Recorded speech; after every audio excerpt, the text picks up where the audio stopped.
इसकी दो छोटी छोटी डेफिनेशंस और करने वाले हैं। तो एक हमने डायमैग्नेटिक देखे, पैरामैग्नेटिक, एक फेरोमैग्नेटिक, अब एक होते हैं एंटी फेरोमैग्नेटिक,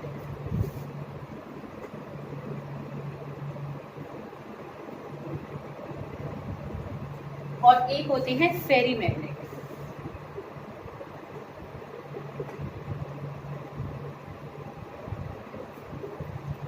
ठीक है, देखो ये दोनों क्या होते हैं। अच्छा, अब इनमें क्या होता है, देखो जो फेरोमैग्नेटिक सब्सटेंसेस होते हैं उनमें large number of unpaired electrons होते हैं। ऐसे मान लो एग्जांपल, मान लो जैसे इसमें 6 अनपेयर्ड इलेक्ट्रॉन्स, अनपेयर्ड, ठीक है, मतलब जिनके जोड़े नहीं हैं, ऐसे अकेले अकेले खड़े हैं, समझ रहे हो। एंटी फेरो में भी large number of unpaired electron होते हैं, मान लो कि इसमें भी 6 अनपेयर्ड इलेक्ट्रॉन,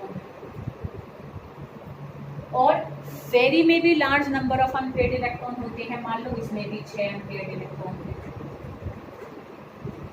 समझ रहे हो। पर इसका मतलब यहाँ पर अनपेयर्ड इलेक्ट्रॉन बहुत सारे हैं, तो हम एक्सपेक्ट करते हैं कि इसका लार्ज मैग्नेटिज्म होगा, और वो आता भी है, ठीक है।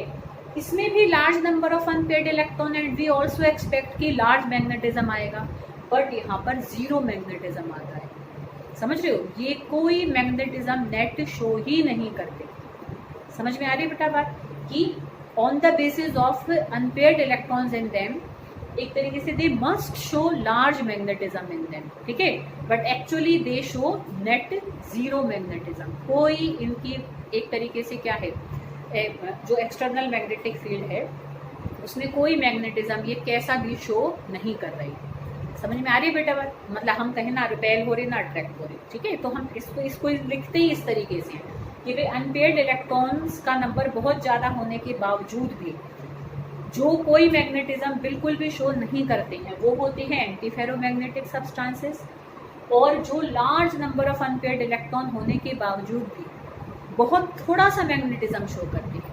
मतलब करना तो चाहिए इतना मैग्नेटिज्म, है ना, कि बहुत ऐसे मतलब स्ट्रॉन्ग, एक तरीके से जब हम नापें तो बहुत स्ट्रॉन्ग मैग्नेटिक फील्ड उसकी निकल के आनी चाहिए, पर आती कितनी है, थोड़ी सी, समझ रहे हो बेटा बात, ठीक है। तो जो नेट मैग्नेटिक मोमेंट होता है, मैग्नेटिज्म को ना हम मैग्नेटिक मोमेंट की हेल्प से मेजर करते हैं। जैसे देखो एक डाइपोल मोमेंट होता है, उससे हम एक तरीके से चार्ज को मेजर करते हैं, ऐसे मैग्नेटिज्म को हम मेजर करते हैं on the basis of magnetic moment, ठीक है। तो इसका हम एक्सपेक्ट करते हैं कि लार्ज मैग्नेटिक मोमेंट आना चाहिए, आता भी है। इसका भी एक्सपेक्ट करते हैं कि लार्ज मैग्नेटिक मोमेंट आना चाहिए, पर जीरो आता है। इसका भी एक्सपेक्ट करते हैं कि लार्ज मैग्नेटिक मोमेंट आना चाहिए, पर बहुत कम आता है, समझ रहे हो। तो which are expected to show large magnetism but actually show zero magnetism are called antiferromagnetic substances, अभी समझाऊंगी कैसे। And which are expected to show large magnetism but actually show net very small magnetism are called ferrimagnetic substances. अब ऐसा इनमें क्यों हुआ, anti फेरो और फेरी magnetic substances ना बेटा हमेशा कोई कंपाउंड बिहेव करता है, मतलब अकेला एलिमेंट बिहेव नहीं करता, ठीक है। जैसे इसका एग्जांपल हम देखें, मैंगनीज ऑक्साइड है, इसका एग्जांपल हम देखें Fe3O4, तो इसमें क्या होता है कि जैसे मैंगनीज है, ऑक्सीजन है, ठीक है। अब मैंगनीज के पास भी अनपेयर्ड इलेक्ट्रॉन है, ऑक्सीजन के पास भी अनपेयर्ड इलेक्ट्रॉन है। अब देखो मैं इनका ऐसे डायग्राम बनाऊंगी,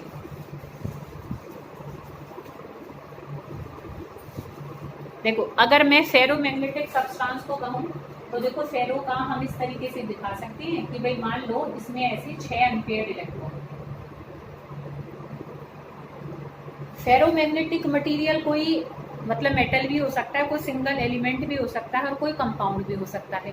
6 अनपेयर्ड इलेक्ट्रॉन है। अब मैं बना रही हूँ एग्जांपल एंटी फेरोमैग्नेटिक एक सब्सटेंस का। अब जैसे कि मैंगनीज ऑक्साइड है, अब समझो कि 3 अनपेयर्ड इलेक्ट्रॉन तो मैंगनीज में मान लो, और 3 अनपेयर्ड मतलब 3 नहीं होते वैसे, उसमें 5 होते हैं, मैं जस्ट एग्जांपल बता रही हूँ। मतलब जितने अनपेयर्ड इलेक्ट्रॉन एक तरीके से मैंगनीज में है, उतने ही अनपेयर्ड इलेक्ट्रॉन हमारे किस में होते हैं, जो एक पर्टिकुलर मतलब वहाँ एक यूनिट बिहेव करती है ना, जैसे बहुत सारे MnO, ठीक है।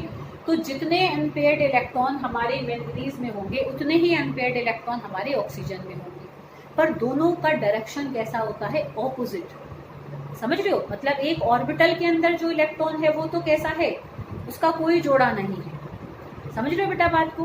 पर क्या है, मैंगनीज के अपने ऑर्बिटल्स में अनपेयर्ड इलेक्ट्रॉन है, ऑक्सीजन के अपने ऑर्बिटल में अनपेयर्ड इलेक्ट्रॉन है, पर दोनों का डायरेक्शन कैसा है, अपोजिट है। तो नेट वो अपने एक तरीके से समझ रहे हो बेटा, अपने एटम के अंदर तो नहीं काट रहे हैं, पर एक दूसरे के एटम वो पास पास ही तो हैं, तो एक दूसरे के मैग्नेटिज्म को वहीं के वहीं कैंसिल आउट कर रहे हैं। तो वो एक्सटर्नल मैग्नेटिक फील्ड के साथ कोई अट्रैक्शन शो नहीं करने वाले। अरे बेटा बात समझ गए। तो इनमें अनपेयर्ड इलेक्ट्रॉन तो है, पर हम देखो उनको इस तरीके से बनाएंगे। 3 की स्पिन अगर ऐसी है तो 3 की स्पिन ऐसी है, तो नेट मैग्नेटिज्म कैसा आ जाएगा, 0। यहाँ पर कैसा आएगा, लार्ज। और अगर मैं फेरी को बनाऊं तो उसमें क्या है कि कुछ मतलब क्या है भाई, अनपेयर्ड इलेक्ट्रॉन इनमें भी है, अनपेयर्ड इलेक्ट्रॉन इनमें भी है, पर कुछ एक दूसरे की स्पिन को काट रहे हैं, सारे नहीं काट रहे पर कुछ काट रही है। जैसे कि भाई मान लो मैं कहूँ कि 4 तो ऐसे हैं और 2 ऐसे हैं, तो नेट 2 की वजह से तो आएगा, हम एक्सपेक्ट तो करेंगे कि 6 की वजह से आना चाहिए, पर 2 उनसे अपोजिटली अलाइंड है, वो एक ऑर्बिटल में नहीं है। एक ही ऑर्बिटल में होते हैं तो हम कहते हैं कि कोई अनपेयर्ड इलेक्ट्रॉन है ही नहीं। तो यहाँ ऑर्बिटल, अलग अलग ऑर्बिटल में क्या है, अनपेयर्ड इलेक्ट्रॉन है, पर वो अलग अलग एटम के हैं और अपोजिटली अरेंज है। जब बिल्कुल ही अपोजिटली अरेंज है कि 3 इतने 3 इतने, तो वो तो मैग्नेटिज्म 0 हो जाएगा, वो हो जाएंगे एंटी फेरो। और जहाँ पर कुछ कटेगा और कुछ बच जाएगा वो हमारे होंगे फेरी मैग्नेटिक सब्सटेंसेस। समझ में आई बेटा बात, ठीक है। तो अब देखो, डायमैग्नेटिक तो वो होते हैं जो एक्सटर्नल मैग्नेटिक फील्ड से रिपेल करते हैं, उनमें कोई अनपेयर्ड इलेक्ट्रॉन नहीं होते।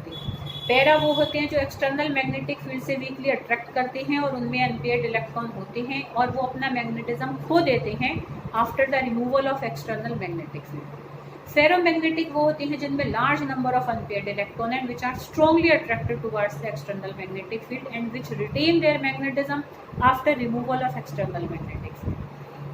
And those substances which are expected to show large magnetism but actually have zero magnetic moment, zero magnetism. Such substances are called antiferromagnetic substances. ठीक है, उसका रीजन मैंने तुम्हें समझा दी, लिखने की इतनी कोई हमें जरूरत नहीं है, क्योंकि वो कोई कंपाउंड है। तो एक एलिमेंट के अनपेयर्ड इलेक्ट्रॉन दूसरे एलिमेंट के अनपेयर्ड इलेक्ट्रॉन को काट रही है। दोनों में मिलकर तो है अनपेयर्ड इलेक्ट्रॉन, पर एक दूसरे के उसको काट कर वो नेट मैग्नेटिज्म को 0 कर देते। और जहां पर which are expected to show large magnetism but actually show very small magnetism, ठीक है, because some spins get cancel out with each other and magnetism comes out due to क्या है, एक तरीके से जितना हम एक्सपेक्ट कर रहे हैं उससे कम एक तरीके से स्पिन्स के कारण मैग्नेटिज्म आएगा, ठीक है। तो which are expected to show large magnetism but actually show very small magnetism are called ferrimagnetic substances, for example Fe3O4, ठीक है। हमने देखा बेटा कि कोई फेरोमैग्नेटिक सब्सटेंस हो, कोई एंटी फेरो हो या फेरी हो, लास्ट की जो 3 करेंगे, हमने देखा कि किसी एक पर्टिकुलर टेम्परेचर पर ये सब ना पैरामैग्नेटिक सब्सटेंस में बदल जाते हैं, ठीक है। तो जिस टेम्परेचर पे एंटी फेरो और फेरी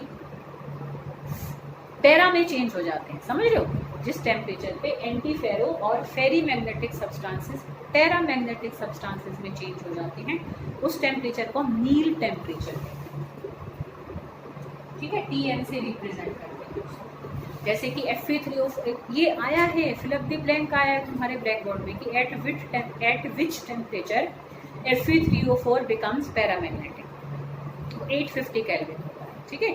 तो 850 kelvin is Neel temperature for Fe3O4। और जिस टेम्परेचर पे फेरोमैग्नेटिक सब्सटेंस पैरा में चेंज हो जाता है उसको हम क्यूरी टेम्परेचर कहते हैं।